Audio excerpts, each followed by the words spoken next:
So a lot of you have asked, how do you balance being a full-time head of business development and a content creator on the side, churning out 2 videos a day? And there are 3 things that stood out to me that I think actually can help you if you're trying to be a better speaker too. So the first is I like to time box my preparation, meaning when I am working at work, I'm locked in 8 to 4, 8 to 5, and nothing else can distract me during that time. When I'm doing my content creation, I usually batch record my videos. So I'm recording 12 to 24 to 36 videos all in one sitting.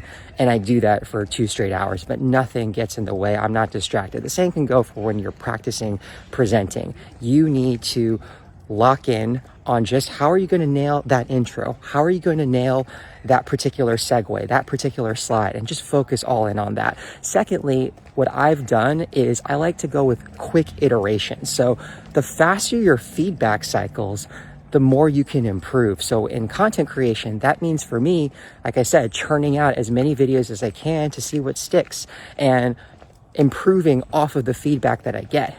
And the same thing can go for presenting or preparing. Sometimes I don't like to just write out the entire presentation all at once. I might have a vague outline, but what I like to do is focus on getting just the intro right, then getting the first point right, then the second, and then it just builds off each other.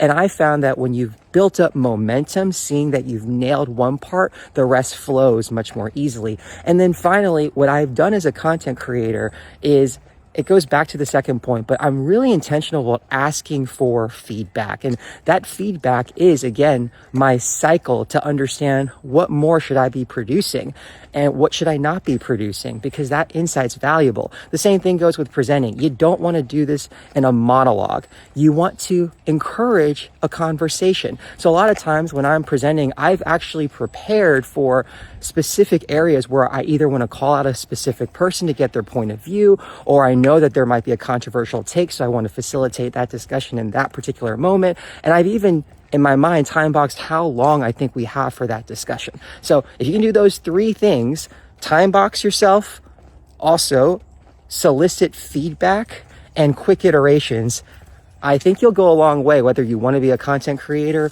or a presenter yourself. All right, take care.